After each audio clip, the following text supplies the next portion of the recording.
Okay. Goals and picking up Whoa, 36 dude, touchdowns. you're not supposed to be playing. What's going on there?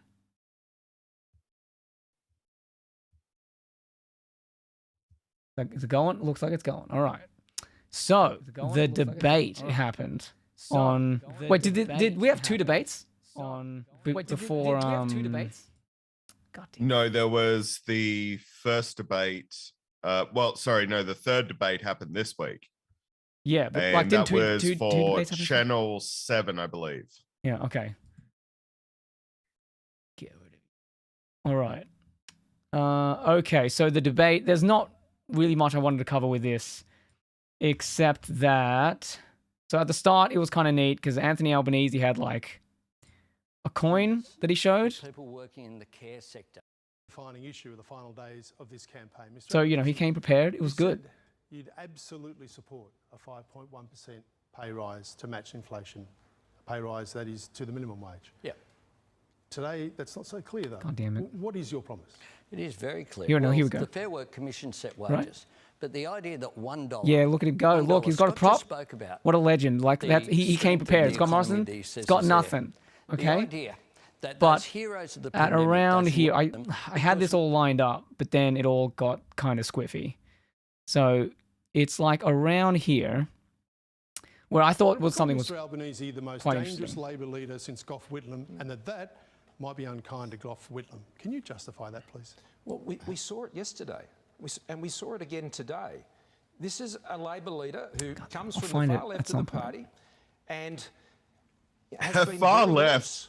He's a left cynic when it comes to the economy. He makes things up as he goes along. The policies he comes up with, he doesn't think through. He's got a housing policy where if you get a wage rise, you've got to sell your house. He's got a health policy that he hasn't been able to cost. He says it's costed, but it's uncosted. He's got an NDIS policy that he isn't able to explain. Now, we've seen over the course of this election that the tax cuts we've provided continue into the future because they should keep more of what they earn, and we've always delivered lower taxes. All right, Prime Minister, thank you. You are smashing. okay. Yeah, this is it. Okay. What can you do to increase the cash position of families? Well, right now, we've had a $100 billion turnaround in the budget in the last 12 months. And we'd turned that budget round by the time we hit the pandemic. Mr. Albanese talks about those years before the pandemic. It took us 6 years to clean up the fiscal mess from the previous government. We got the budget back into balance, and then we put in place the single biggest economic intervention in the form of JobKeeper, which I now can say saved more than 800,000 jobs. Now we're doing it again, because as Australia comes out of this pandemic, we didn't want them to get hit down by the rising costs of living caused by the war in Europe and the issues in China and the floods that we've seen pushing up fruit and vegetable prices. So we cut fuel tax in half, $250 to pensioners and others on fixed incomes from the government, and increased tax relief from the 1st of July, where families up to $126,000 a year will get an extra $420 that they'll keep of money they earn. But the tax cuts we've provided continue into the future, because they should keep more of what they earn, and we've always delivered lower taxes. All right, Prime Minister, thank you. You are smashing out those talking points. There's something. So how good is that? Even the moderator was like, "Yeah, wow, that was just talking points. Thanks for that. I appreciate like no substance to the debate. Cheers." Yeah, thank you for not answering the question. There are a couple of big takeaways. I think like this particular debate is very, very telling. And the reason it's very telling is because, and welcome to the Mono Meltdown stream, by the way. We probably didn't introduce the stream at all, but that's cool. Yeah, who cares? I don't think it matters.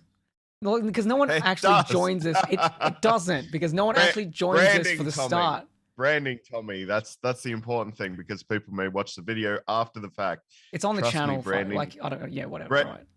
Branding is important. At any rate, going back to the debate here, when you have someone like Albanese coming into a debate who is clearly a strong winner in the polls, he has a very confident manner about him.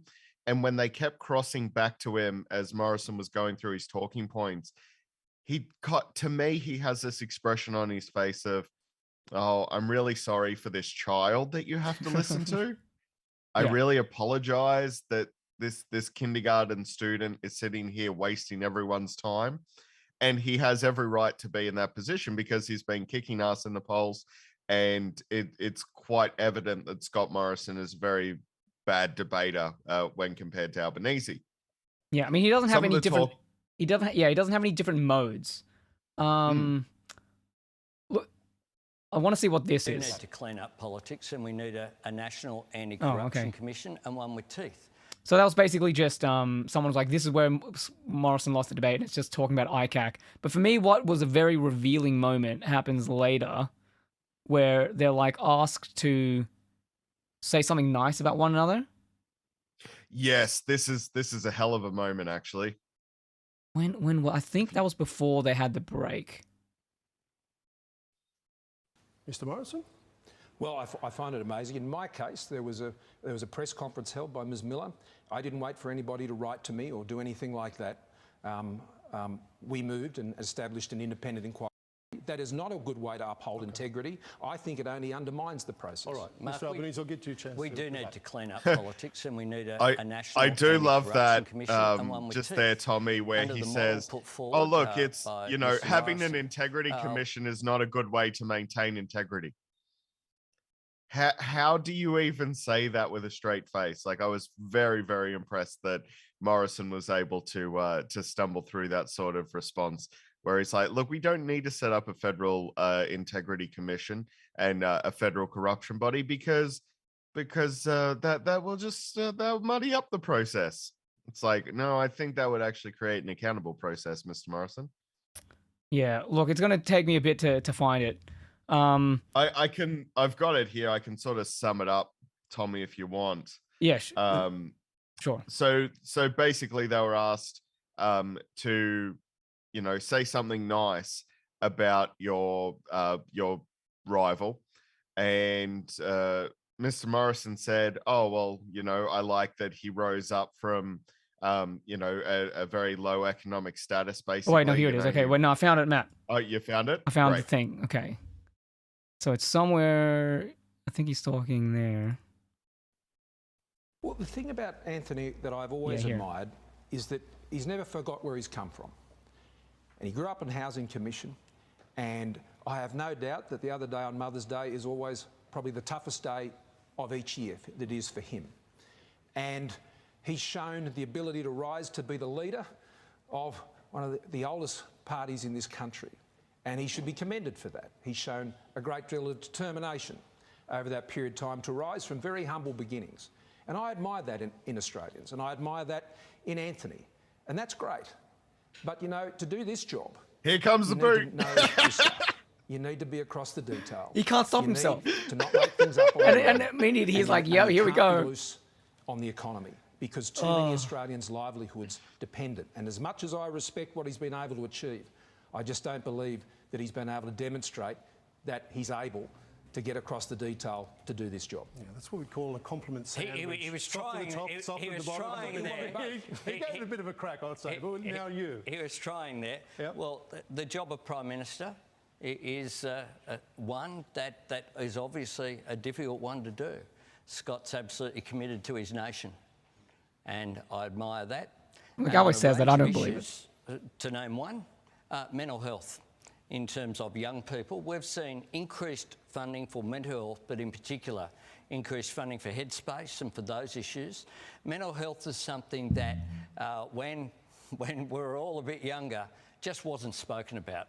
It's a good thing that it's being spoken about. It's a good thing that the Prime Minister speaks about it as well. There you go. You can be positive. See, and you can like it. now No, I looking had no barbs, looking so- at those two responses, Tommy, and this is really important here when it comes to these sort of debates. What Scott Morrison did turned into more of a placation than actually complimenting someone. The question was, what do you admire about your opponent? Yeah, He it's one of those typical tried say to one do it. positive thing about the other person, please. Yeah. Yeah. And then he kicked the boot in at the end. Yeah. Whereas Albanese in that moment knows, I know exactly what I need to do here, compliments the Prime Minister, raises an issue that's very important to a lot of Australians, being mental health, and comes out smelling like roses. Because he's like, well, I'm not going to be a cunt, and I'm going to win this just by not being a cunt.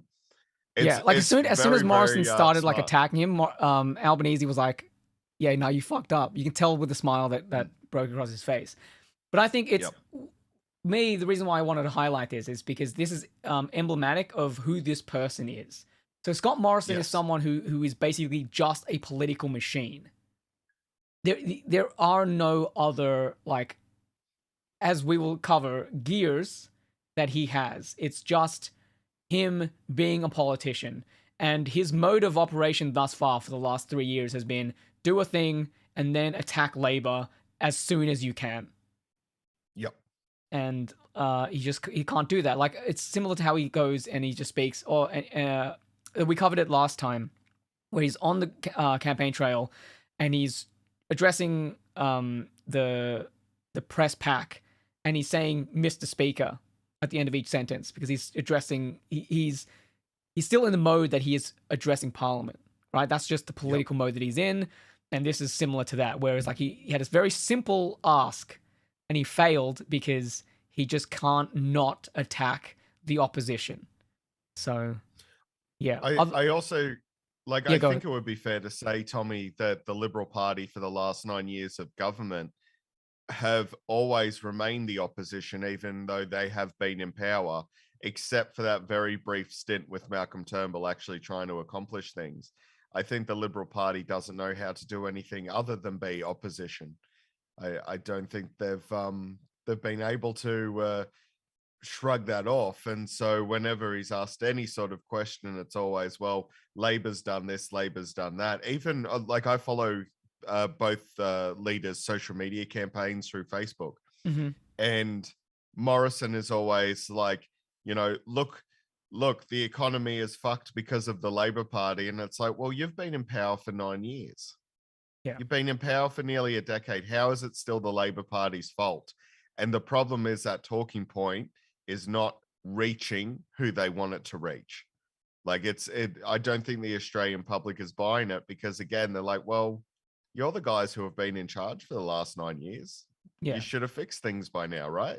Yeah, like one of his You know, lines they- in that debate was that like when they gained power, it took them 6 years to fix, whatever Labor had there, right? The predominant attack against Labor in that time was too much debt, it was too much spending, right? But debt doubled. So if they were actually trying to fix things, they wouldn't have increased the debt, right? Other things may have been sacrificed, but that one specific thing, if that was their attack, wouldn't have happened. And like throughout this week, I've noticed a bunch of, and no one pointed out this as a gaffe or as like a big deal, but Scott Morrison, like when he was trying to attack Labor, he was saying, or trying to like attack the wage increase, the minimum wage increase. He was like, Yep. The reason why the way you achieve wage growth is to have a good economy, right? Because in his mind, he has that one gear of just, we are good economic managers, and I will say that, right? And so the fact that he said to increase wages, you have to have a good economy, right? You need businesses to be in a position where they can pay for that or whatever, right? The fact that wages have been stagnant and have been low for so long basically outs him in his own logic as being a bad economic manager. Because if the economy was doing good, then wages wouldn't be low. They wouldn't be stagnant under his own logic. But no one like decided to pull that apart. But it was something I noticed in one of his press conferences where he was just going on. And I think part of the reason why that probably didn't get any coverage was because people just tune out when Morrison says anything anymore. So that could very well be the case. Yeah, he stumbled a lot when he talked about economic management during that debate. Anthony Albanese was very, very careful with what he wanted to promise regarding a pay rise. So basically, Albanese said that he supports the 5.1%, but wouldn't go asking for it. So, they're basically going back to the government award and increasing the government award by 5.1% with the intention that it would then carry over into private enterprise. He didn't push so far as to say that that's what he would bring in, but he said he supported it. Then Morrison's response to that was, I don't support it because it's going to make it harder on businesses. And at that point, the Liberal Party has pretty much shown that the only people that they're willing to try and reach out to now, as far as this election goes, is business owners. Now, they like to pretend that it's all about the small business, but it's not about the small business. Small business, medium business in Australia are taxed far more harshly than big business in Australia, and the Liberal Party has never done anything to try and help those people. I know people who are running small to medium businesses, and the amount of tax that they get hit with, they're getting hit with their own personal income tax. They're getting hit with payroll tax. They're getting hit, and payroll tax, that's just having people on your payroll. You're also getting taxed for those people. So there is no tax relief for small and middle businesses, especially those who have been affected by fires, by floods, by supply shortage. So that's, it's a very disingenuous line, but it does show where they think the economy is going to sit. And it shows them where they think they need to cultivate votes, and when they need to cultivate them is in the business sector, not with workers. I don't know if anyone's ever explained this to Scott Morrison, but there are far more Australian low-paid workers than there are business owners. So if you want a majority of votes, you probably should go to the group with the most people. I think that's probably a very basic mathematical principle there. Yeah, but he has to. Yeah, but he has to just attack Labor on a policy, and this is the only policy that has a difference between the two. So he just went at it. One thing I'd like to add is that I think it's very like one of the reasons why Labor don't stick their head out much is because they will get completely attacked for it. And I think that's like the fact that the Liberal Party and the media are so fixated on Anthony Albanese, like essentially trying to dictate the Fair Work Commission by saying that he supports a 5.1% increase, I think is a very good indicator that if Labor is sticking their head out any more on any other policies, they will just get completely shat on from it. Like, if they're grasping at this, then imagine what they're going to do with anything else. Where they're like, oh yeah, we're going to shut down this coal plant or like increase this tax, or again, like the last election with the Franken credits and the removal of some of those kind of subsidies and things like that. It just gets labeled a tax, and then the scare campaigns just write themselves. It's so that was one of the criticisms of Albanese in this debate, is that he didn't go that hard. But I think if he did, there's just plenty of attack lines that Morrison and the rest of the media have against him. So I think the way he played that was much better. And it seemed like the sentiment from the undecideds at the pub test was that he just seemed more genuine, and so he basically just won basically all of those, except for, interestingly, the WA one, which was completely 50-50 split.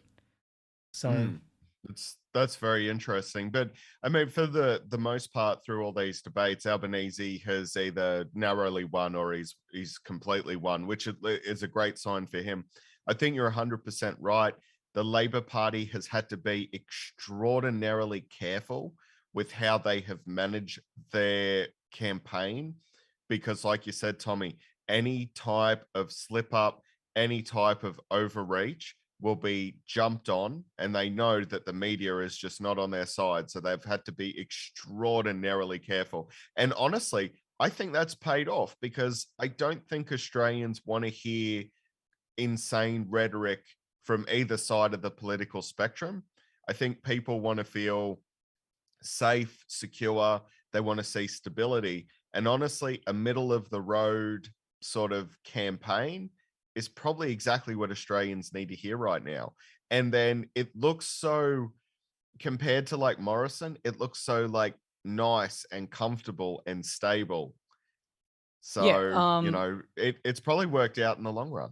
Yeah, like in the opening statements, like it was when they interviewed some people, they were like, you can tell like when you got to the end of the debate what the deal was. Like Morrison was, I think, again, just attacking Labor as he normally does. And then Anthony Albanese was just like, he was pointing out the failings, but he was also saying we can do better. And there was this framing of when Albanese Albanese spoke of we, right? And when Scott Morrison was speaking of saying you, as if there's a difference between the classes, essentially, the political class and the voting class. So I think that seemed to, someone brought that up as a thing. So that might have cut through in a subtle way. It's not something I would normally pick up, but I felt that was interesting. But going on to your point about like Labour having to run a very specific campaign, can you imagine if any of the Labour MPs removed their leader from like any of their individual websites? Because apparently that's happened from Josh Frydenberg, because increasingly he's had to distance himself throughout this campaign trail from Morrison, because Morrison keeps backing Deves and saying really stupid shit like the ICAC is a kangaroo court. Yep. And the thing is, like, it's ICAC is very popular with Australian voters. People like politicians being held accountable. And also with Josh Frydenberg, there is a very, very good chance that he could lose his seat, which the Liberals have not lost since 1901. So to start losing incredibly safe seats like that is very, very scary. But to have your treasurer, who, I mean, like, obviously they're a coalition, which means that they have to combine with the National Party to form government. And that means that whoever is leading the National Party is the deputy of the country, is the deputy prime minister. But often you'll see like a Liberal person sort of come to the forefront and sort of act more like the deputy prime minister. And Frydenberg has essentially done that. You know, we've seen him on our televisions the last 3 years throughout the COVID-19 pandemic, because he was the man in charge of our economic safeguarding. And so we've seen him a lot. So the fact that he has essentially had to distance himself from his running mate, for lack of a better term, his unofficial running mate, probably speaks volumes about exactly where they are and how confident they feel about their leader. I think right now, what people who back the Liberal Party and people within the Liberal Party are thinking is that this is the end. We need to go into recovery mode. Who is going to lead the next generation of the Liberal Party? Yeah. A lot of people felt that Josh Frydenberg was probably going to be your number one moderate candidate. But what looks like is going to happen is he might be massacred with a lot of other Liberal MPs due to the Teal candidates basically coming in and taking their seats from under him, which is exactly why the media has switched gears from attack the Labor Party to we need to ram it home. We need to attack these Teals. Don't vote for the Teal candidates, because right now Murdoch press and the right-wing media are large, and I guess all media at the moment in this country is right-wing. They are desperately trying to stop more Liberal Party members losing their seats, because I think honestly they believe that the road to recovery after losing this election, and I think they absolutely will lose this election at this point, is going to be extraordinarily difficult. So they're trying to minimize the damage, and they're trying to retain people like Josh Frydenberg, who very well could be losing one of the safest Liberal seats that they've ever had. Yeah. Okay. So you sent me an article, an opinion piece by Joe Hildebrand. Do you want me to read it out? Resident asshole Joe Hildebrand. So Joe Hildebrand on why Labour voters in Kooyong need to vote for Josh Frydenberg. Okay, so let's see what he's got across here. Okay, across Australia next Saturday, millions of Labor voters are set to deliver the ALP, its first major government in more than a decade. But tucked away in the southeast corner of the country is a small group of Labor supporters who can do even more for their party. The only catch is they would have to do it by voting Liberal. Not with the first preference, of course. That would be sacrilegious. But simply by voting one for Labour and then putting the Liberal candidate anywhere ahead of a candidate who poses an even greater threat to the ALP's future. These would be saviors are the Labour burgers? Okay. I think, burgers, because they're saying that like the burg of the city. So burgers, I guess. Okay. is the correct Yeah, I don't know how to quite pronunciation. pronounce that, but that's fine. Of Kooyong, a much marginalized minority group who have never before been in a position to make their vote count, but they sure as hell are now. Their sitting MP is, of course, the Liberal Treasurer Josh Frydenberg, for whom a vote in normal circumstances would be anathema to any true believer. But these circumstances are anything but normal. As someone with deep Labour sympathies myself, questionable, Bullshit. yeah, I know this is a difficult argument to make, but it is also an incredibly important one. If you live in Kooyong and you love the Labour Party, it is vital you give your preferences to Frydenberg over Monique Ryan. Let's see his reasoning for this. This is not because there is anything necessarily wrong with Ryan herself, but the flow-on effect of Frydenberg being unseated could prove disastrous for the ALP within even a few short years. The first and most fundamental thing is that Frydenberg is the presumptive heir to the Liberal leadership should the coalition lose the election, an outcome which is all but certain. Okay, so one thing real quick. These motherfuckers, right? Like Joe Hildebrand and the Sky News person, what's her name? Peter Credlin. Yeah, Peter Credlin. They have this fixation on of these people having the rights and being an heir to seats and positions. And it's like, yo, we live in a goddamn democracy, okay? Like this kind of speech is fucking ridiculous. Okay? And didn't it also just get them into a shit ton of trouble where they decided to parachute in a bunch of shitty candidates, which was Scott Morrison's captain pick? Wasn't this sort of talk the exact thing that's gotten the Liberal Party into trouble by essentially pre-selecting people before they've had a democratic vote within their own party? Yeah, but sure, but no one cares about that because it wasn't covered on the news. Like no one pays attention to that. It's only Labor. It's only Labor who parachutes people in. Matthew, shut the fuck up. Yep. Okay.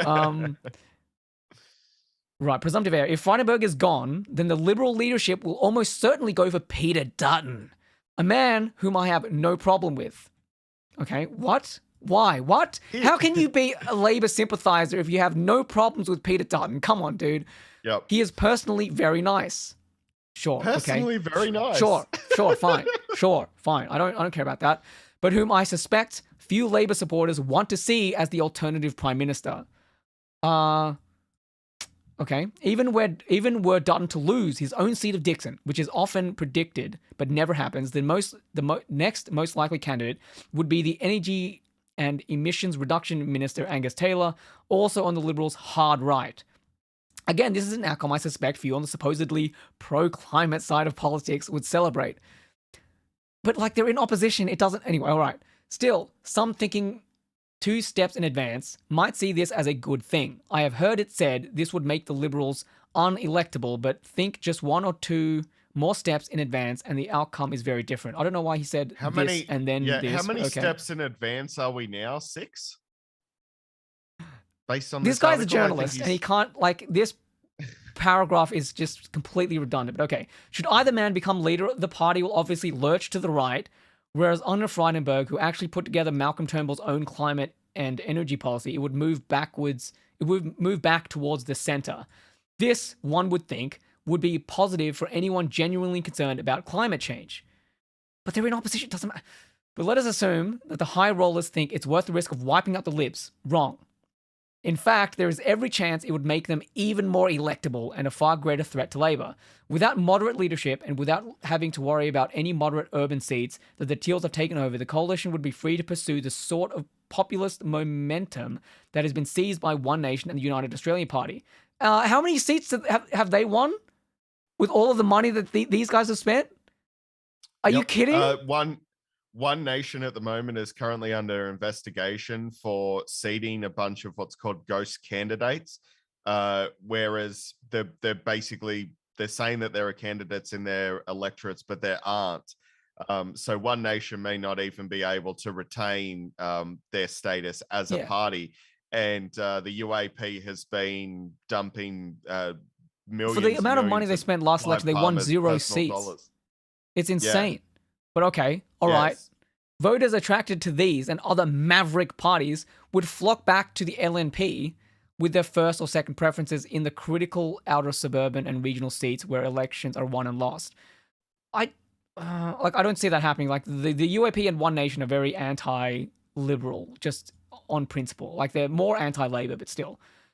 In other words, we would see the Australian equivalent of the Tea Party movement that took over the US Republican Party that ended up sweeping Donald Trump to power. But don't take my word for it. This is what those on the right of the Liberal Party are actively campaigning for. Tony Abbott's former chief of staff, Peter Credlin, who, whatever your politics, is one of the sharpest political minds in the country.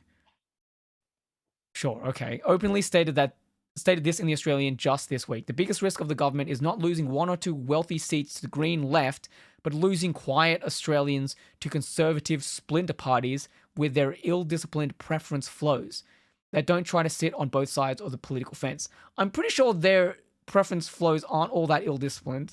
Like UAP have predominantly gone liberal, right? Mm-hmm. But okay.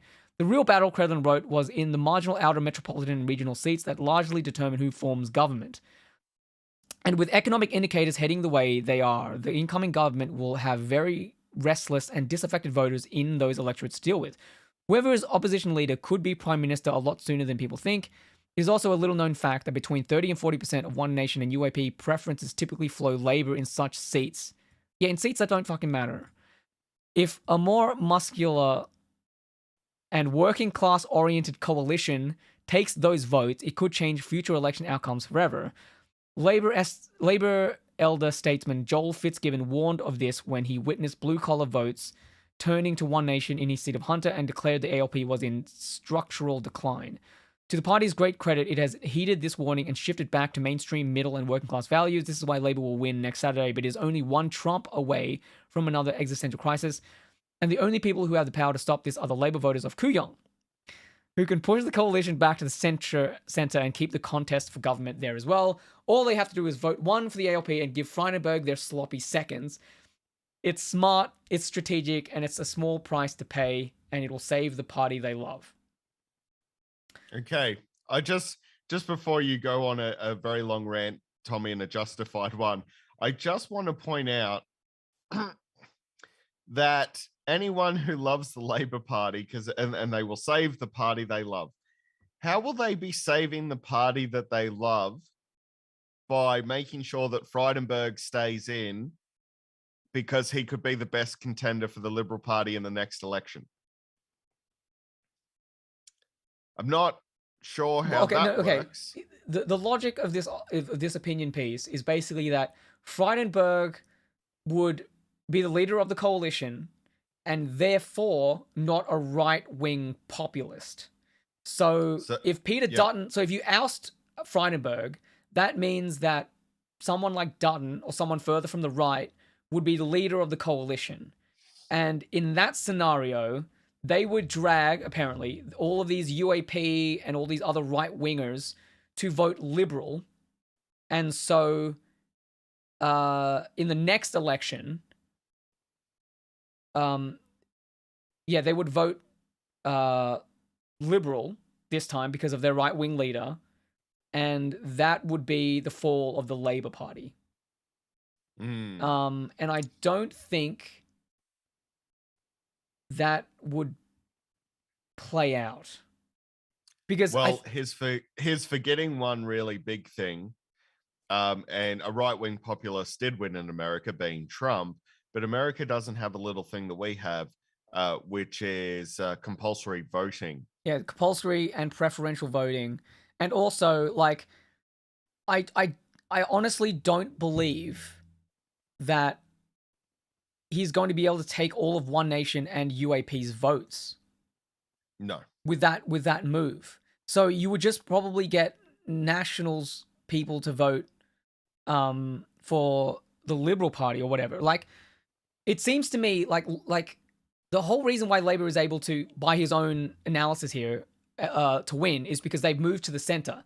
So really the battle, because Labour aren't going to get right-wing votes anyway, so the battle is basically always in the centre. So so for me, if the Liberal Party are completely destroyed, if the centre right of the Liberal Party are completely abolished, they become just a right-wing party. And right-wingism is hard to rein in. So that's why you have your Matt Canavans and all that other kind of stuff, basically making a mess of things for the centrist libs, which means that which means that if the Liberal Party further goes to the right, if their leader is blatantly right wing, why would more of the centrist libs be even more disillusioned? Like, part of the reason why these fucking teals exist in the first place is they're like, yo, Barnaby Joyce is so shit, and the Liberal Party keeps going further right, and so now we're like, we're not going to vote Lib, we're going to form our own movement and go teal, right? Yes. That's why that is a big deal. So if they go further right, that justifies the teals' existence even more, because they're like, you see, the Liberal Party is going further right. That's why we went in the last election, and that's why you should vote for us again.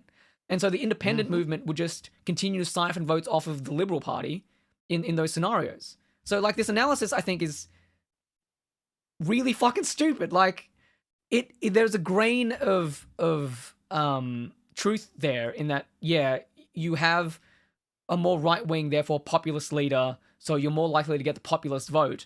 But the populist vote isn't an issue for the Liberal Party right now. And again, the only reason why the Liberals won last time was because, like, UAP and One Nation voters vote Liberals. Like, where it matters, right? This 30 to 40% figure typically flow of Labor in such seats. Like, I don't buy it. Again, like, the UAP in this current election are like, yo, we're going to preference, like, in seats that matter, they are preferencing Liberals above Labor. And there's people in these fucking comments who are so goddamn stupid. They're like, vote, here it is, vote Labor, the Greens, and Liberals last. And it's like, you can't vote all of those guys last. Right? One has to go above the other. And so you can only vote one of these motherfuckers last. Like, Jesus Christ. And this guy isn't going to, and so this guy isn't going to vote. Like, he's probably going to preference Libs. And normally he'd probably just vote One Nation or UAP anyway. And so the scenario that Hildebrand is saying isn't, I don't think it's going to manifest if he's talking about people like this. They're just going to vote Liberals and vote these guys last anyway. Like, I don't get it. So let's pull the curtain back a little bit here, Tommy. And the reason I wanted to bring up this editorial today, because it, like he says in this editorial, Mr. Joe Hildebrand, he mentions Peter Credlin, who has been pushing the exact same line. The reason that they're doing this is because obviously Murdoch Press is in the pockets of every single right-wing party across the Western world, except for New Zealand, because they've never let Murdoch Press set up there. Jacinda Ardern's very proud of that, as she should be. So right now they're in salvage mode. So if Albanese wins this election, and I think he will, they're scared enough to say he will. Polling says he will. The debate says he will. I'm confident that he will. If that happens, then they're going to have to mount the next defense. And what works in most Western countries, except for America, which is hyper partisan, is centrist political figures. So over in France, for example, just recently, Macron, he won his election. He was up against a hard right candidate. He won narrowly, but he still won. He's maintained power for the last couple of years. It was the exact same thing in Germany with Merkel. And then, her successors took over. So they'll continue to be centrist. Britain will most likely shift back to the center left, due to the absolute schmozzle that Brexit has been. And in this country, generally speaking, we will tend to vote towards the center. Oh shit, Matt, you gotta rejoin. You gotta rejoin the call. God damn it, I wasn't paying attention. Fuck.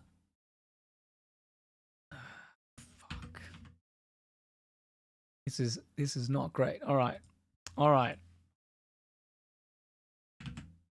But whoops, not what I want. But yeah, on Matt's point, about the centrist thing, I honestly think if Labor goes in, they're not going to have a centrist agenda. It's going to be more left. And I'm back. Yeah. Yeah. So as I was saying, generally people prefer centrist because people don't like they don't like extremist viewpoints, whether they're on the left or the right. It makes people feel very uncomfortable. And especially when we look at our counterparts over in America at the moment, what the right is doing over there is scaring the shit out of everyone worldwide. So the Teals have come in. They're being backed by people who the Liberal Party has pushed away. They're funded by people who were within the Liberal Party who have been pushed out. Again, I guarantee the Turnbulls have some sort of finger in the pie when it comes to these Teal candidates. So all of these moderate Liberals who have been pissed off over the last 9 years have now backed a new group of people who do believe that climate action needs to be taken. And these Teal candidates represent a very real danger to the Liberal Party ever being elected again. So they're in the end game now. So what all of these people are doing, all of these Murdoch flunkies are doing now is trying to convince everyone to not give power to a new independent party. But it's too late for that. You know, we're at the 2-week mark. People are making up their minds. Some people like myself have already voted. And these Teal candidates do represent a significant danger because they come across as centrists. They're moderates. They believe in climate action, which 60% of the Australian population firmly believes needs to be addressed. And for people who don't like voting Labor in those areas, they are going to vote for the Teals. And most likely what's going to happen is the Teals, and because we haven't seen what the Climate 200 group is going to do, but my prediction is that they are going to preference Labor. So essentially, if what the Nationals are to the coalition, I think the Teals will eventually be towards a Labor government. So yeah, right now it just goes to show you how scared these people are, and that's why they're doing what they're doing. So another thing, like I'll talk about with before we move on with this Josh Frydenberg, this fucking Joe Hildebrand article, is that like Peter Dutton and stuff being in, I think it will destroy the Liberal Party. Absolutely. Right? So even if in the scenario where like let's think 1 or 2 steps ahead. If the Liberal Party is blatantly right wing, where you can't tell the difference between the Nationals and the Liberals, the Liberal Party is dead. I don't think it can necessarily come back from that. And so Josh Frydenberg represents literally like the only bastion of centrism that the Liberals have. And if that's gone, they only have the right wing forces. And the right wing forces are much smaller in Australia and have much less political power. That's why the Liberals had to form a coalition with the Nationals in the first place to get any kind of power. So Joe Hildebrand has basically just written this article because he doesn't want to vote Labor. That's it. He can't imagine a world where he's like, oh shit, I'm going to have to vote Labor one day if the Liberals are completely destroyed. So please put Josh Frydenberg back in so I can safely vote for him and not vote for a right-wing despot. Mm-hmm. Or honestly, a more leftist movement.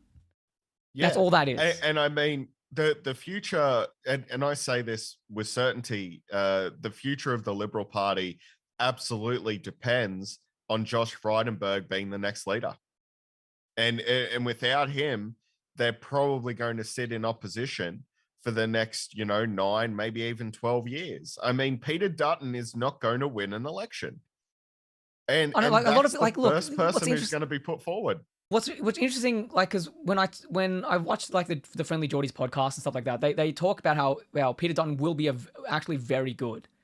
Like I don't see it, but maybe there's something else that I'm missing. But they say that he could be a legitimate, like he'd be a very good opposition leader, and he'd be able potentially to oust the Labor government in 3 years, which there is potential for that to happen, but I think it's in a similar way. If we think 2 or 3 steps ahead, even if that is the case, they will completely destroy the country, and then we're like, wow, let's never do that again. It's one of the reasons why Jordan advocates for there being no Senate. He wants there to be no check on power, and there just be like, if you're in government, you do whatever you want.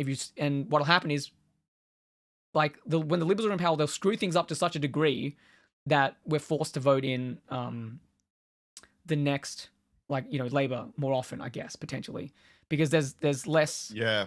that gets in the way of I them being blatantly bad for the economy.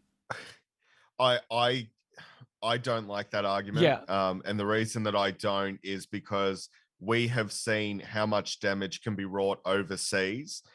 You can absolutely cripple an economy. You can destroy vital infrastructure. You can threaten to take away the reproductive rights of women, and you can still retain power. Um, you know, Boris Johnson may still retain power in the UK after what has happened there with Brexit, which has wrought significant economic damage to business owners, to the country itself. You can see over in America how in Texas, for example, the infrastructure froze over. People weren't able to get electricity. People died. It was very obvious that it was as the result of climate change. Whoever thought of Texas literally freezing over? The Abbott government in Texas will most likely retain power. So, I think more checks and balances are required. Sometimes Yep. it does grind things to a halt. And I understand, the Friendly Geordies perspective on this. They want to see a liberal government absolutely destroy itself with unfettered power. I don't think that's probably a good thing. I think more checks and balances are required, Yeah. not Unfortunately, less. the cost of that unfettered power difference of opinion. is people's lives and people's livelihoods. Exactly. So, I'm in agreement with you, but I think, yeah, like, even if Dutton somehow is good at, is a better campaigner or better opposition leader or whatever, it's still good to get rid of Frydenberg. I think that's Yes. still overall good, even in the long run, even in the scenario that Hildebrand talks about. I would love to see the Liberal Party decimated. They need to be kicked in the ass. They need to be shuffled off into a dark corner somewhere, and then we get a nice like I really want to see a strong Labor majority and a nice cross section of independents to help balance out the arguments a bit. Yep. The one I'm mostly curious about as to what this election outcome is going to be is, will the Teal group, the Climate 200, I mean, they're all acting as these sort of, that they're all backed and financed, but they aren't, they're sort of like a loose group of independents. I wonder if they do come to a significant amount of power, whether they form a new party in this country, and do we then see essentially a Labor retains a good majority presence in this country, stays as a big, strong party, and then the Liberal Party is further diluted by whatever party the Teals form, and then, does the National Party retain their numbers? Do we see the Liberal Party vote segmented into 3 separate parties, meaning that they will probably never achieve an election victory again? Do you think that's a possibility? I don't think the Teals will become a party, just because they're all quite ideological and fairly one-issue candidates. So most of what they want to do is basically just, we're going in, we're getting an ICAC, and we want movement on climate change, and that's sort of it. The rest of the stuff, I don't think they necessarily care about that much. They just want government to do their jobs, I think. And so that other shit, they could probably, like, any other fucking government could do that. I notice that there's this problem right now, and I want to deal with it. And I think that's what they're predominantly there for. So, but I don't know. I think that's my guess based on what I've seen of them and how they have their rhetoric thus far. But I mean, the the Liberal Party deserves what's happening to them. Honestly, like this has been 9 years of shit. They had a leader that could have led them to victory, being Malcolm Turnbull. They didn't want to deal with a centrist. They didn't want to deal with someone who was more progressive than they were. They wanted to continue to pander to the right-wing elements of their party. And, like, Tony Abbott was the beginning of the fall for the Liberal Party. Great opposition leader, because he was a real nasty cunt who liked to stop everything. But as a political leader, he was a buffoon. and he constantly led this country on nothing but buffoonery until he was ousted. And then when they brought in a moderate, they ousted him just as quickly. And then, you know, the right wing was hoping to prop up someone like Peter Dutton, get him in there. And Morrison sort of came out as the lesser of two evils in that situation. So the fall of the Liberal Party has been going on for 9 years, and they only have themselves to blame here. Yeah. And Joe Hildebrand and all these people, all their flunkies in the media, can try and prop them up as much as they can, but they're just as much to blame for the demise of the Liberal Party as the Liberal Party themselves. Yeah. And one other thing too is like the thing I get with Dutton is also that he's nowhere near as charismatic as the other populist figures. So Boris Johnson and a Trump, they have a manner in their speech and their affect that is charismatic, that is at the very least entertaining. Dutton, not only does he look like a gremlin, a monster. Yep. Yeah, he doesn't speak in a charismatic way. There's no energy to how he speaks, right? Yeah, and I think that's going to also hurt him a lot. Yeah, he speaks like a wishy-washy authoritarian. And I mean, even within the like right-wing faction of the Liberal Party, he's not particularly liked. So Deves, who was parachuted in, she's a TERF, very anti-transgender people. She is very anti-homosexuality. You know, of course, these people, they don't like minorities. It goes without saying. She hates Peter Dutton. She compared him to Voldemort. Which I'm led to believe is a villain in a popular franchise that some people enjoy. Okay. You know, so that's like the right wing don't even like Peter Dutton, and he's their boy. You know what I mean? Like how fucking unpopular do you have to be?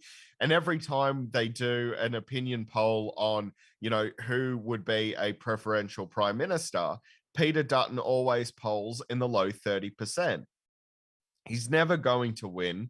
He's never going to lead this country, and they need to give up on it. And that's why like Hildebrand is scared, because if they do prop Peter Dutton in there, they know that that's probably the final nail in the coffin until the Liberal Party can reform after, you know, he fails in the leadership position a couple of times over. Yeah. You know, I think we see with like the young Liberals, they're all fairly right wing as well. Like the crop that's coming up isn't centrist. And so that, I assume, is just going to continue to bleed the Liberal Party. Because this is what happens when you appease the right as a political party. You just keep going further right. Yep. Absolutely. Absolutely. I mean, we've seen that with the displays from the little young Liberal kids every now and again. You know, there are sexual harassment allegations coming out from the young Liberals. There have been fistfights between, and this is literally what happens. There have been fistfights between the moderate young Libs and the right young Libs. They occasionally will have a skid into fisticuffs during some of their meetings. There were two a few years ago who, after the Streets ice cream workers went on strike, they purposely went out, bought Streets ice creams, and took photos and plastered them all over social media to upset people. That's who you've got coming up as your best and brightest, which means that the Liberal Party is in a lot of trouble. Again, right-wing fanaticism will not work in a country that has compulsory voting, because not everyone is a right-wing fanatic. I mean, that's true, but like I don't necessarily know if that's the case. I think preferences help. Like it's more about education. We're generally more educated. But like compulsory voting, I don't think is inherently bad for the right wing. I think it helps, but you know, again, the fact that these guys are in the first place is pretty concerning, to be honest. But yeah, I don't think there's much else to cover about that. There's been a lot of stuff going down in Chisholm, and so I have a lot I want to kind of cover here. So the first thing was that I think both people were campaigning there, as in Morrison and Albanese, and this was awesome. I thought this was very emblematic of everything that's going on. So during this thing, this was after the leaders' debate. someone I think went up to Morrison and goes, yo, you need to change your tune because we're fucked. And a Sky News reporter asked him, Australians know to be true. Prime Minister, isn't part of your problem that you keep telling them what they know rather than listening? So that goes back to what I said about, the debates when he was framing things as you should vote for this or whatever, and Albanese saying we. And Morrison says, I know that Australians know I can be a bit of a bulldozer when it comes to issues. As we go into the next period on the other side of the pandemic, I know things that are going to have to change with the way I do things. Right? So before we get to Albanese just absolutely fucking crushing it, I want to point out that this is very stereotypical abuse behavior. Okay? This and like like the narrative that I've always had for this government is that they're your abusive boyfriend who is like, you can't go over there, you can't go see that guy, right? And Anthony Albanese, and he's pointing to Anthony Albanese and Labor, like, walking a grandma across the road. And it's like, you can't go to that guy because he's probably going to murder that grandma. You just wait. That's the kind of rhetoric they put off to make sure that you vote for them. You got to keep the bad guy because that guy could be even worse, right? And then he's just doing the next step here where it's like, okay, I know that you know that I'm bad and you're just about to leave, but baby, I'll change. I'll change, babe. Just, you know. And that's exactly what's going on. And I just love that. But going to Albanese because he's a goddamn legend. He said in a later press conference that day, a bulldozer knocks things over. I'm a builder. That's what I am. If I'm elected prime minister, I will build things in this country. And that's so good because, again, like infrastructure and all that kind of stuff is his deal. Like, that's why Morrison will never bring up infrastructure in front of Albanese because he's going to get completely destroyed. He knows what's up when it comes to building things. And so the fact that he chose to say bulldozer, I'm pretty sure that wasn't workshopped. And Morrison just said it out loud because that's just ripe for the picking. And Albanese absolutely, as Laura Tingle says in this thing, did not miss. So I thought that was pretty rad. And this whole thing of Morrison trying to like about face in this last thing, I don't think it's ever gone well. I think it was bad when Julia Gillard tried to do it, and I think it was bad when Howard did it when he was like, yeah, me and Costello were best buds. Check it out. We're in this thing. So that's also another bad sign of where this is going to go. And anyway, this all happened in Chisholm where also there was like a Kim Jong-un impersonator there that was trying to smear Gladys Liu. So that was cool, I guess. That was very random, but that was a thing that happened. So yeah. Look, trying to switch gears this late in a election campaign is usually, again, your signal of death. And you can turn around and say like, hey baby, I can change. I'm sorry I slapped you around. I can change. It's not going to happen. No. The Liberal Party has not changed in 9 years. They've changed leadership a lot, but their ineffectual government has not changed. All they have been in the last, the only positive that you can spin out of the Liberal Party over the last 9 years is the fact that Malcolm Turnbull was able to force the right wing into getting gay marriage legalized with the plebiscite. That was it. That's the only positive that they've really contributed over the last 9 years. Yeah, and even then, that's really weak positivity because rather than doing their jobs and just like legislating the bill or having a plebiscite that was binding, they just had like a non-binding plebiscite. It's like, how can you pass the buck on more, dudes? Like, come on. And that in itself too, like Tony Abbott lost his seat, yet somehow is still sitting in Parliament. Don't ask me how. Pardon me. He lost his seat, and his electorate clearly sent him a message: we don't agree with your politics, because they overwhelmingly voted for gay marriage, and then he abstained from the vote. So he wasn't representing his people. And that's indicative of what the Liberal Party is. They don't represent their constituents. They represent their private business interests. They represent their personal ideologies. They represent the people that they protect, but that's about it. And so Albanese is just fucking, it's just win after win after win. But the sad thing is, and this really fucking pisses me off, no one mentioned that nice little comment from Albanese, because of course they're not going to in our current media landscape, but they definitely talked about the bulldozer thing, and with the caveat of, I can change. Yeah. And also like the Dev stuff has been taking over a lot of the talk as well. And I feel like that's very much by design. I think she was specifically picked to be a distraction candidate, so that, you know, instead of talking about issues or any failings that Morrison might have, you're talking about that instead. I don't know whether that's a double-edged sword enough that it tanks the moderate libs in those surrounding areas. I hope it does, because I don't think that tactic is very beneficial for democracies. They're worried, like they're very worried that that's exactly what has happened, and honestly, it could have. That particular area generally is centrist and moderate people, so like I still can't fathom how anyone thought it was good strategy to put her in. My best guess is that he was doing it, like he's obviously put her in because he's obviously got some sort of deal going on with the right-wing faction within the Liberal Party. Otherwise, it's just stupidity. Well, like he wants to show up his base of the Christian fundamentalists, right?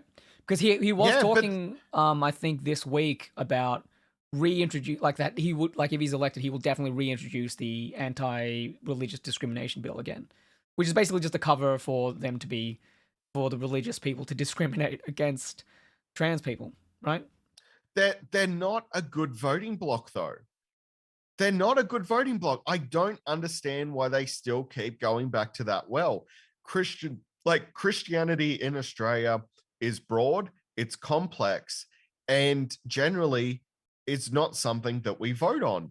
And I don't understand why they still keep going back to this fucking well. I understand that a lot of Christian lobby groups obviously dump a shit ton of money into the political coffers.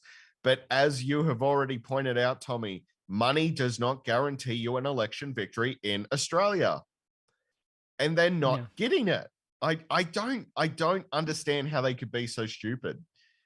Well, I mean, look, if you look at their governors the last 9 years, they're pretty stupid. Yeah, like they've set themselves up for their own fucking defeat, and they obviously, whoever they're employing as their political strategists are fucking morons. No, you say that, but look, they won last time. You got to give them. They've won the last 3, so you know you got to give them something. It's just it's harder to hide now because they've had that length of time. And to bring it back to Morrison for a little bit, it's part of the reason why a lot of this stuff doesn't work is because he's framing his whole "I am going to change" thing because he's like, I had to be a bulldozer during the pandemic, right? But I'll change because there's different gears that I have. But he's been in Parliament a long goddamn time, and we have not seen any of those other gears in that time. Even when he isn't leader, he's, you know, you still show part of who you are in those places. So, yeah, look, he's not going to change, and I believe that people aren't going to buy it. I don't think so either. And like I said, when it comes to the media landscape now, they are, how do we protect the Liberal Party in the future? Which I don't think that's a backup plan. I think that's their current active strategy. How do we save the Liberal Party into the future? And that's very, very telling. Yeah. Okay, Matt, this is going to be fun, hopefully. Okay, so I have a thing. This is something that I've kind of wanted to do, and I didn't realize that there was this tool. But basically, one of my problems with the way I've handled elections thus far is that I'd rock up to the voting booth, and then I'd be like, whoa, who the fuck is this guy? What's that fucking party? What do they represent? And I'd have no clue, right? But the ABC have this really cool thing where you can basically they'll give you the candidates and everything. One of the benefits that, like Matt, you went through with the postal voting is that you get the ballot, and then you can research the thing. But if you just go in on election That's day and you right. don't get any of the cards, you're just going in blind. So this will be a resource for people who don't know what's going on. And I'm going to choose the electorate of Chisholm because we were talking about that earlier. So let's say you live in Chisholm. Okay, you go in. Shit, why did I go? You go in, you select Chisholm, and then get started. And you can choose any of these.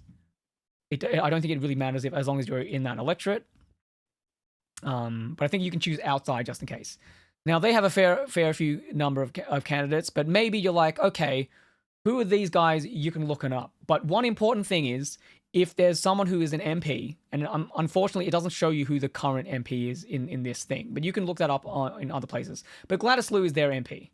In this thing, they might actually just be first here. But I think if you actually go into the ballot box, this is like there's a lottery that determines the placing of these guys. So she might not actually be first.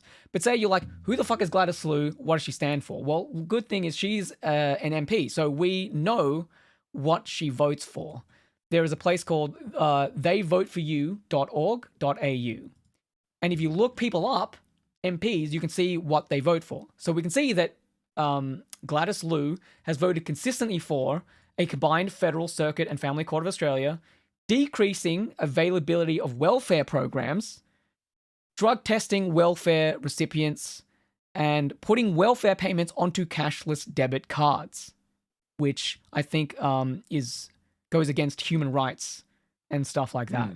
So you can sort of see whether or not someone is a good person or not through this thing, whether they'd be a good MP. So that's actually a very cool tool that you have access to as an Australian to see if your MP is actually voting in your best interests or not, or whatever.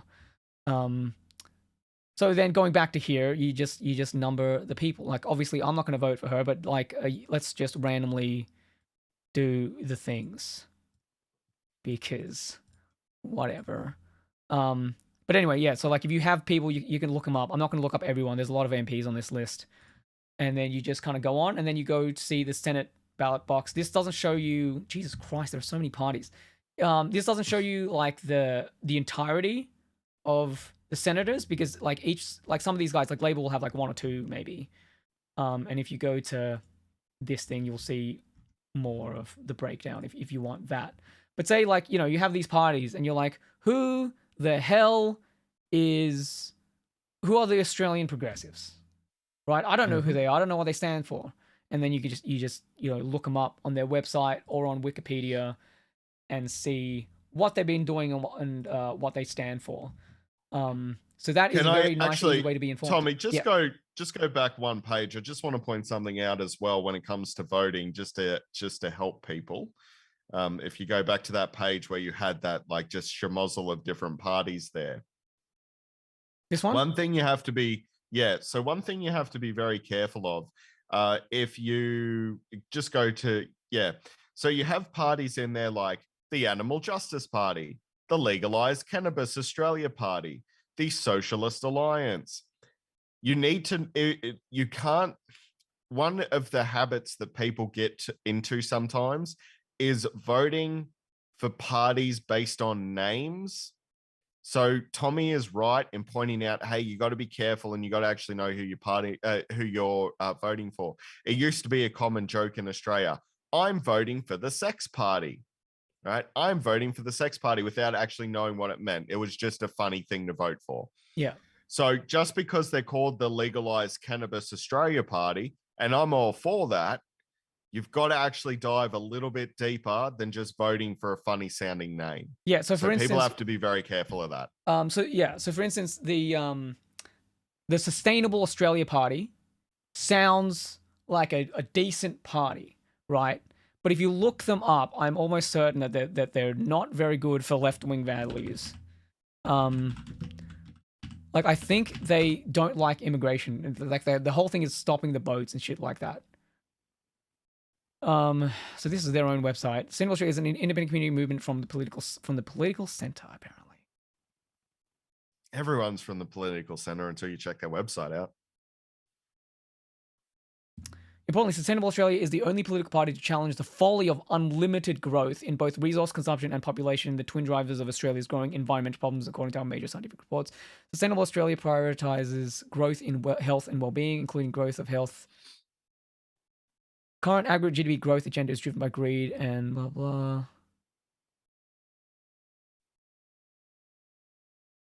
Yeah, actually, I don't know.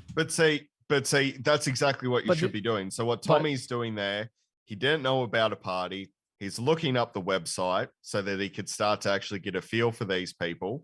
And that's what you have to do. So it's like, just do a little bit of that due diligence, like the website that you brought up, the ABC's Pocket Guide to your political candidates. That is a fantastic resource. Please check it out. Yeah. And have discussions with people. Like if you're more politically inclined, make sure you're having those discussions with people so that they have a better view of who they're voting for. My brother's girlfriend, very intelligent person, but just hasn't had that engagement with politics. So we, as a family, discussed who these political candidates are, and we went through every one of them. You know, we talked about, you know, this party represents this, and she asked us questions. That's what we need to do, because unfortunately there's a lot of chaos when it comes to voting, and it's kind of because of all this rubbish. So yeah, you got to do what Tommy's doing right now. Very, very smart move. Be a savvy voter. Yeah, so okay, so these guys might not be as bad as I thought, but that was basically based off of secondhand account that was told to me, because I think they, based off of their immigration stuff, so they don't want a lot of immigration. It seems like they just kind of want to reduce the cap, but the other stuff seems fine and fairly on point with literally everyone except the Liberal and the National Party, right? It seems like almost every single other party is campaigning off of, yeah, we want more done on climate, and we want politicians to be held to account, except for the Liberal Party. So yeah, use this tool. Go to the abc.net.au. They have a thing where you can do like a test vote, and it's pretty handy for just looking up who you will vote for on the day, rather than going in blind like I used to do. So yeah, that's a thing that I wanted to say, and good luck out there, because I'm pretty sure the next time we stream, it'll be on election day, and I will have already voted, and most people here probably have already voted as well by then. Yep. Yeah. Next week's going to be a bit of a nail biter. I'm actually thinking, Tommy, just off the top of my head, we may need to delay the stream till the Sunday. Because there probably won't be a huge amount to talk about on the Saturday itself. Nah, I'm going ham, dude. I want to stream for like the whole day or something. Oh, okay. Like even if nothing's going on, we can just chat. There's like the ABC and all those guys have all their election coverage and everything like that. So I think it'll be fine, and we can just like chill and just drink or whatever. Because like I honestly think it'll be one of those things where it'll be either be devastating, and it'll just be like a stream where you will witness me crying, or it'll be great, and I won't be doing that. Yeah, it'll be interesting to see how quickly it's called. I have a feeling I'll be at work when it gets called, but you know, we'll see how it all plays out. Oh, are you working? I'm taking that day off. No, I'll be working, because if it's a long drawn out thing, I want to be distracted. Yeah. I did that last time. I did that like it's like the day after the last election. I went in to work, and it was the most miserable experience of my life. Yep. Because it's just like, oh yeah, because it just, for me, the feeling of just being like stuck and trapped was just compounded, because nationally it's like, oh shit, and then also it's just, oh, I'm at work, whereas if I'm at home, at least I have a freedom of doing whatever I like, watching whatever I like, right? That's the way I approach that anyway. That is fair enough. But yeah, anything, Matt, you got 5 minutes left before you get booted. Do you want to talk about the polls, or do you want to talk about something else, and then you can just do a rejoin? I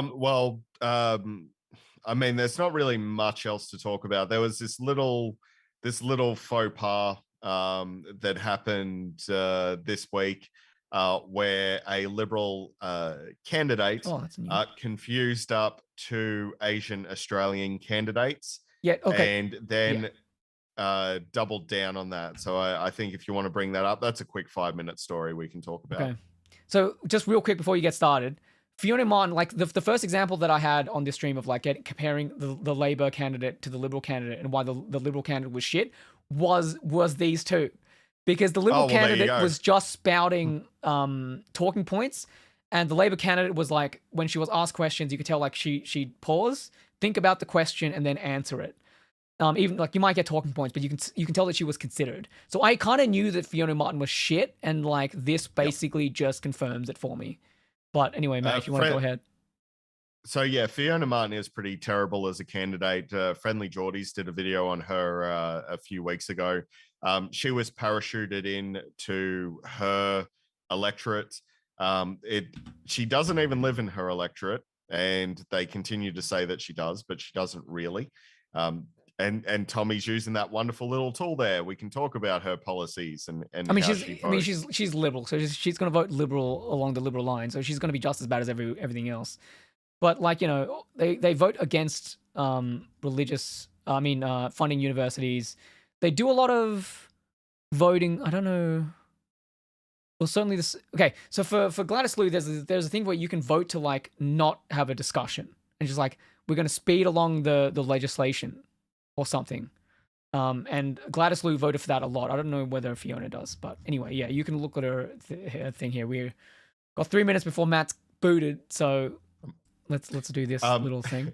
So basically, Fiona Martin, in her consistent shitbaggery, she got the two candidates confused. So Sally Sito, she was moved into this electorate, and she was moved into this electorate, I think it was a year or so ago. But Fiona Martin got her confused with the electorate that was kicked out after Christina Keneally was parachuted in.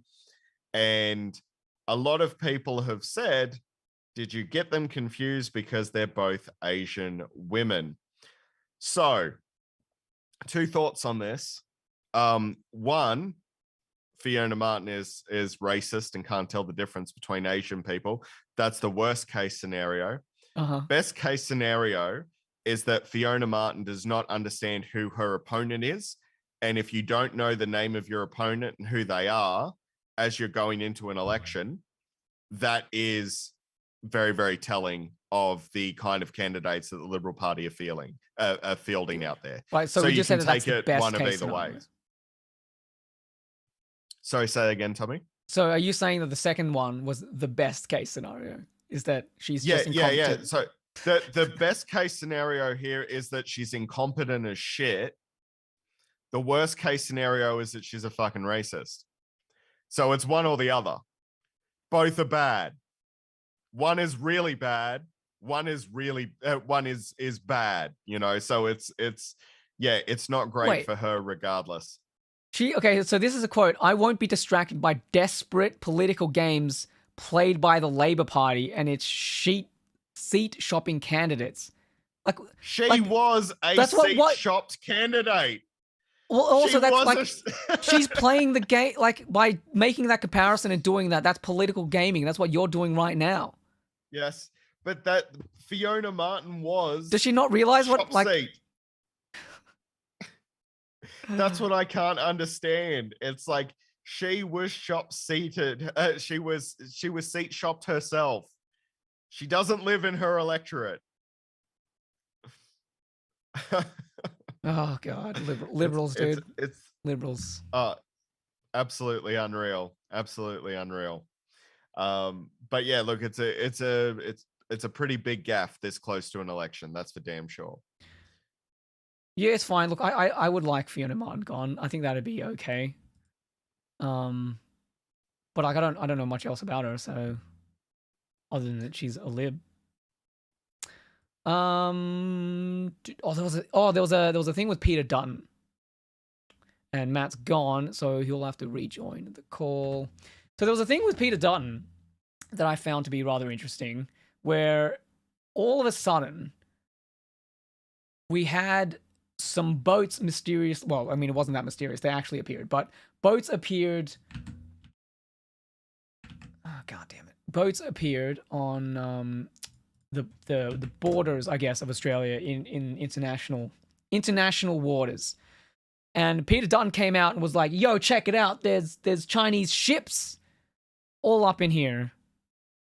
And my feeling is that all of this seems very goddamn suspicious, because the boats were there. Well, like, that surveillance boat was there for days, but he chose like right now to talk about it.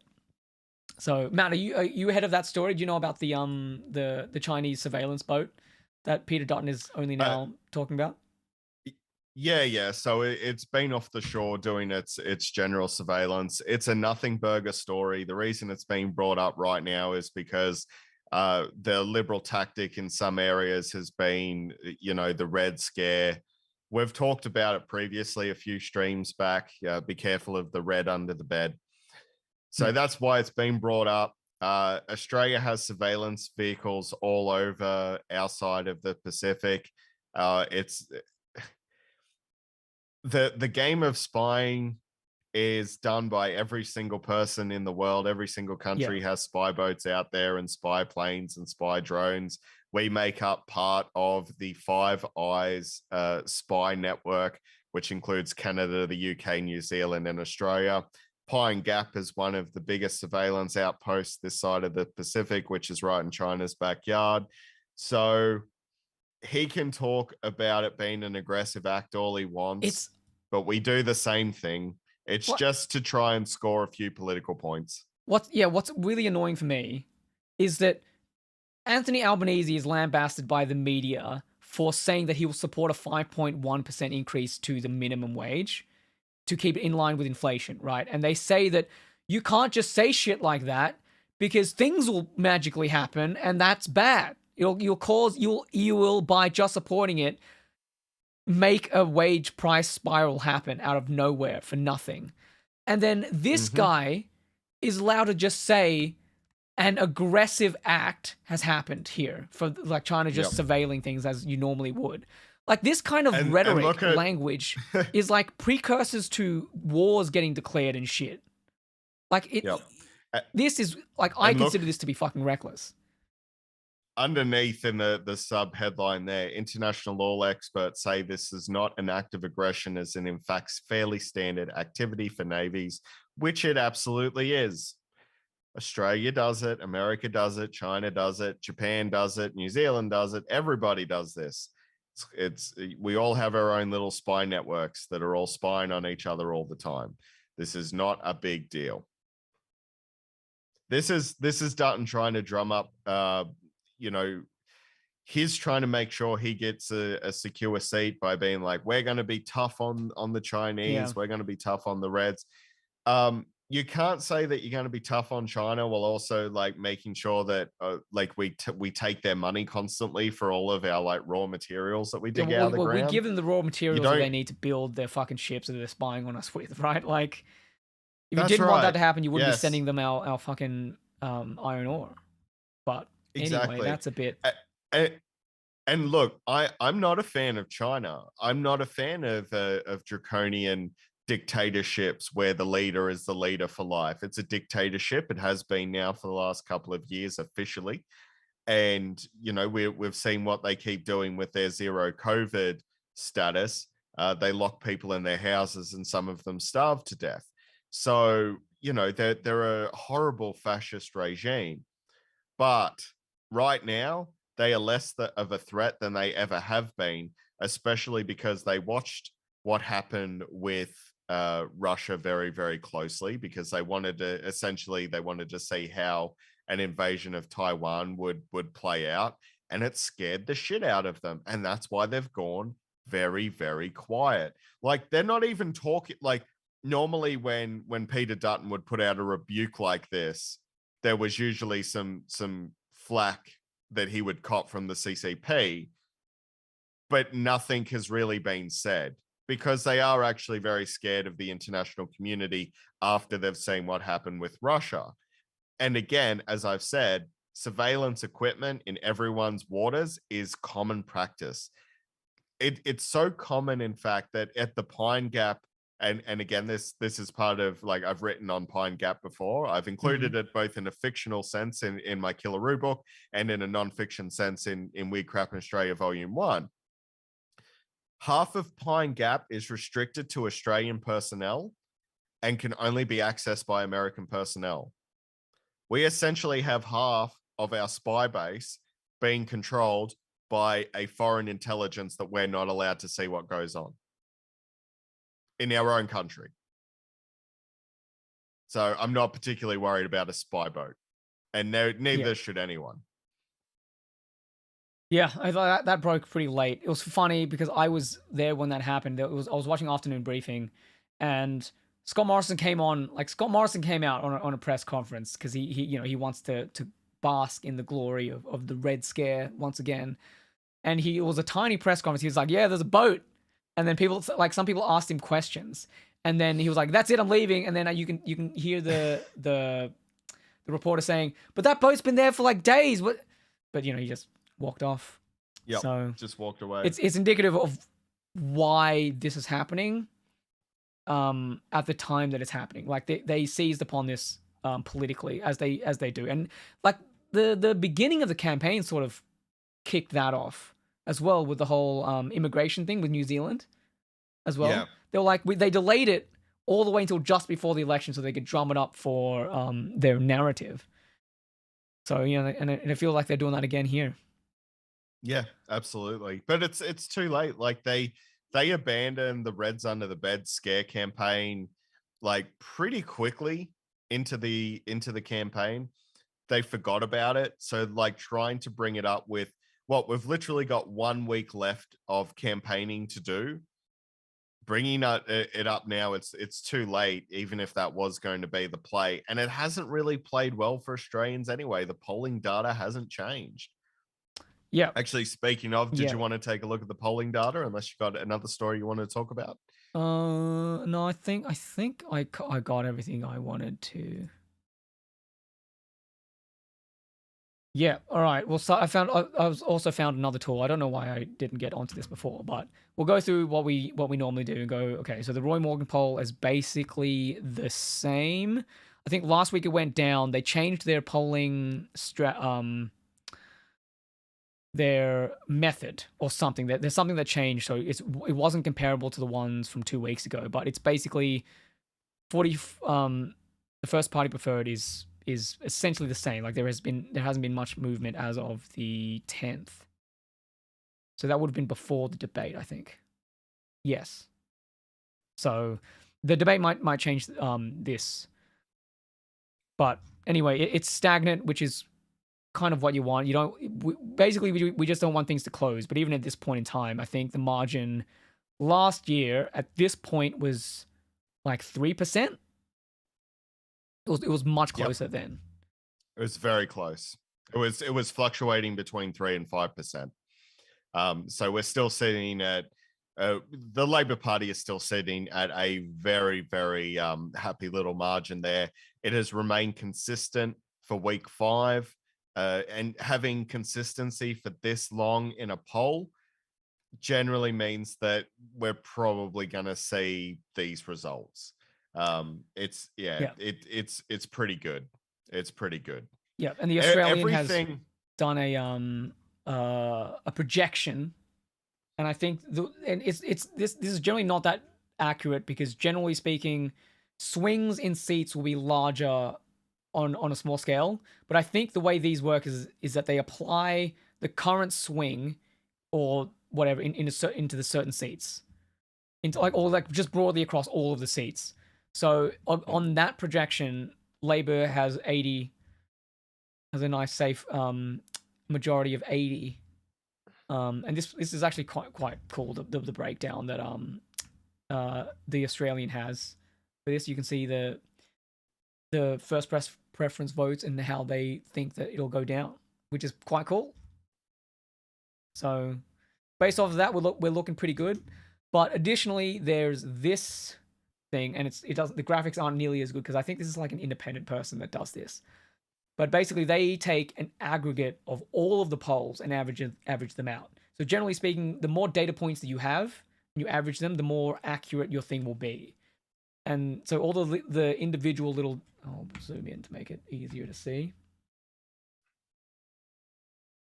So all like the individual little dots are specific polls. So one of them might be from the Australian Ipsos or I'm blanking on it, Roy Morgan or whatever, right?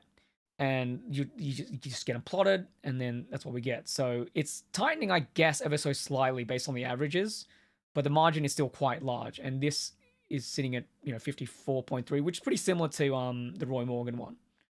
So yeah, it's historically speaking, no one has ever been able to maintain these sort of polling numbers historically without walking into Parliament. So. And that, again, if you look at everything that's happening around the country right now, you've got the media desperately trying to keep the Liberal Party together. They've now switched their attack policies from Labor to the Teals. Scott Morrison is probably done for. Josh Frydenberg has been set up as the next leader of the party, should he be re-elected, which he may not be. So, look, I'm pretty confident in these numbers, and I haven't been confident in polling for a long, long time. So, yeah, we just haven't seen a shift. And if there was going to be a shift, something's going to have to go catastrophically wrong for the Labor Party in the next 5 days for there to be a shift. Yeah, and it seems like if the rest of the campaign has been any indicator, they've been pretty solid. They've been rock solid. Like the messaging has been the same from everybody. And especially, and even from the leader, everything is pretty on point, despite the media's blowing up of like specific mistakes down the line. But according to this thing, because we're looking at Chisholm, it looks like the Labour Party is going to win that based off this projection. Yep, Josh Frydenberg might have to find another job. Well, Chisholm is where Gladys Liu is, I think. Sorry. Josh Frydenberg, where was he at? I know, that's Dutton. Dixon is Dutton. I'll just look it up. Yeah, it looks like he'll probably be set to retain his seat again. And I will never understand that. I don't know what he does for the people of Dixon that they think he's so great. I don't get it, but apparently they think he's worth voting in again and again and again. Probably says something about the electorate of Dixon. Maybe it's not worth living there. Maybe. Yeah, maybe, I don't know. Yeah.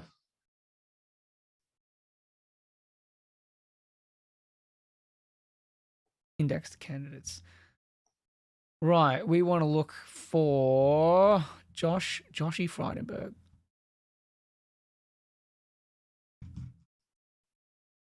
Jesus Christ.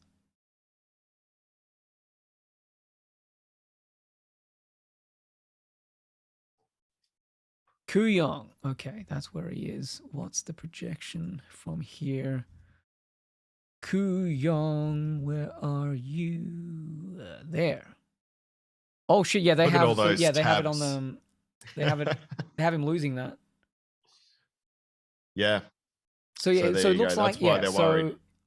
I think that what they're basing this off of is that, like, he's going to get the most first party votes, so he's going to get 38%, and I'm almost certain that they think that based on some kind of percentage, the Labour Party and the Greens will preference the teal independent there, and that's how that person gets over the line with 53%. Yep. Yeah, I think Frydenberg projection. Hopefully that happens. Maybe numbered. Yeah, that's pretty cool. Hopefully that happens. Absolutely. Well, there you go. That's the it. Stagnant polls again. It's been a bit of a nothing burger. Us finishing the show each week with the polling data, other than just saying, "Yep, it's the same. It's fine."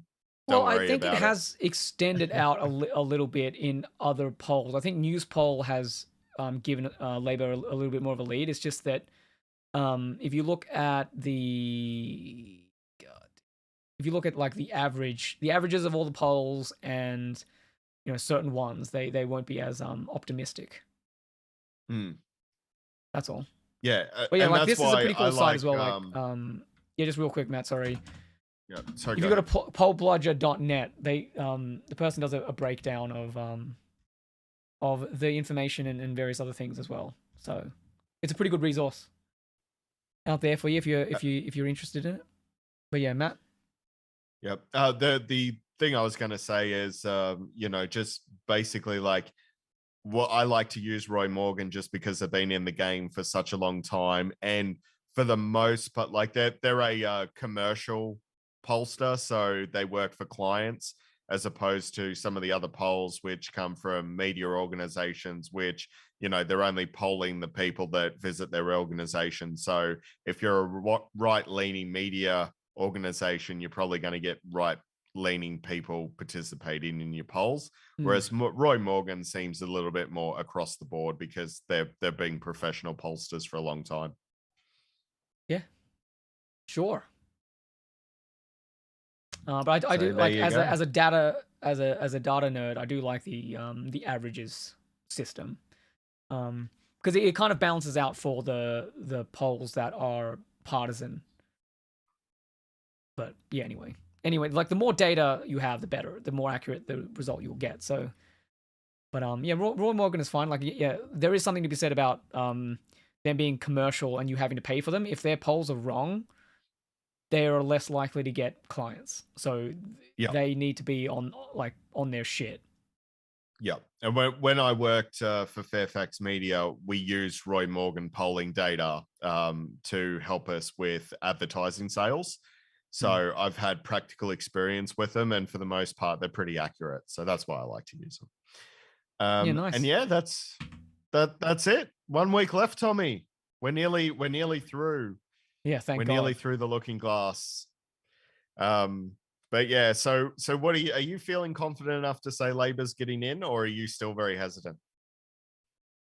I don't necessarily know if I want to talk about confidence so much as I would like to maintain a state of vigilance. So, if I was like if I was more confident, I probably wouldn't do whatever this is, or talk to people about voting. But I still will, because I'm confident with the data that Labour will win, but the more they win, the better. So I prefer to not be like, oh sweet, we don't have to do anything more. Just like with other aspects of being a human, you need to constantly be vigilant about all the kind of stuff, right? Like if you're trying to lose weight or whatever, you reach a certain weight, you're like, sweet, I'm done. I can go back to just eating shit food again. No, you can't. You have to be constantly vigilant and keep that up. Tell me about it, man. I've had this tracking device on my wrist for like 3 years. It's disgusting. It's disgusting. Dude, you're doing a good job, all right? I want to say that your progress is good, and you're keeping it off, and that's excellent. Especially I've watched like old videos when we were doing the Modern Meltdown, and you're rewatching some of the old content, and like both times the first word that came out of your mouth was, God damn, I was fat back then. And absolutely. So, yeah. Yes. And not to fat shame anyone either. Like you should lose weight for health reasons, predominantly for your heart health, your kidney health, your liver health. Those are the important things. So that's which is why I did it as well. There's diabetes runs in my family, so I didn't want to go blind at an early age either. It was very scary. So, made some good decisions, but I still have ice cream.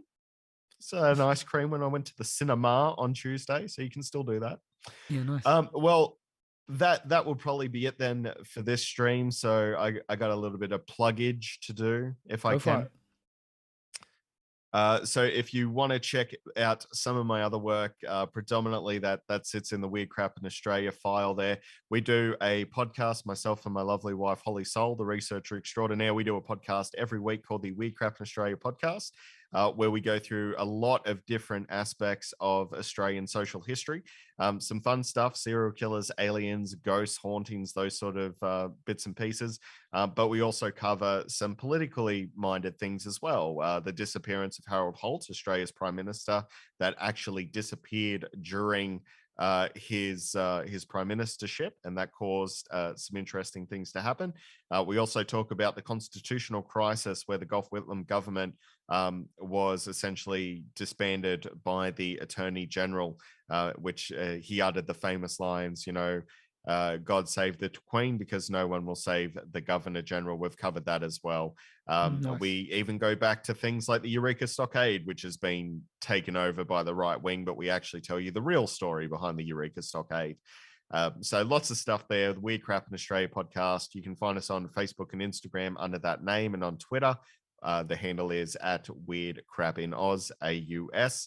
Our book series, Weird Crap in Australia, Volume 1 and 2, is available right now. You can grab that from lulu.com. You can grab it from our great mates at impactcomics.com.au.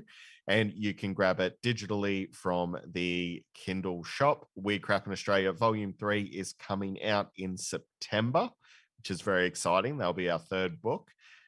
We've also in talks to appear at GammaCon for Weird Crap in Australia. That's coming up in July. So we'll be doing 2 live shows there for Weird Crap in Australia. And hopefully I'll have some news very soon on progress for my next graphic novel, Killaroo Dark Time. So draft 2 was completed, and I'll be chatting about that soon. Lots of writing is going on because I'm attending. Very lucky. I've been nominated for an award for my first graphic novel, and I'll have the results of that on the 28th. I'm going to an awards night, Tommy. Yeah, cool. Very Sounds exciting. Very fancy. Nice. So that's all my plugs to do today. Yeah, nice. Cool. Thanks everybody for watching. If you could do us a favor and like the stream, do all that fucking shit. Whatever. You don't have to. I don't care, to be honest. But it helps. It helps. It helps a bit with the algorithm or whatever. With the election coming up, with the last week of the election coming up, I may stream on here more. Especially as I probably should look at. I kind of want to do that thing that Roy suggested, where we look at the electorates, more specific electorates and stuff like that. And with all of those tools that are available, it might be a cool idea to break that down. So maybe there might be more streams from me. I don't know if Matt will be there. Probably not, given his workload in real life and all those projects that he just listed. So, but yeah. Thanks for watching. I might be able to jump in for 1 or 2 extra. We'll see how we go. I'll do my best. Yeah. The next Saturday stream is probably going to be way earlier as well. I think, again, I want that to be like the whole day of just soaking in all this electioneering. So, and just the data. It gets very data heavy in on the election. And as a nerd, I'm a fan of that. So I'll stick around for a bit longer as well. Like Saturday, I'll probably get on around the same time, about the midday, but I'll probably stay on until I have to duck off for work. Yeah. I'll bring in the rest of the crew as well. I think I'll try at least anyway, just to have a chat. Yeah. But that's the plans for the next week. After that, who knows? I guess we'll decide afterwards. But thank you for watching, and we'll see you next time. See you next time, folks.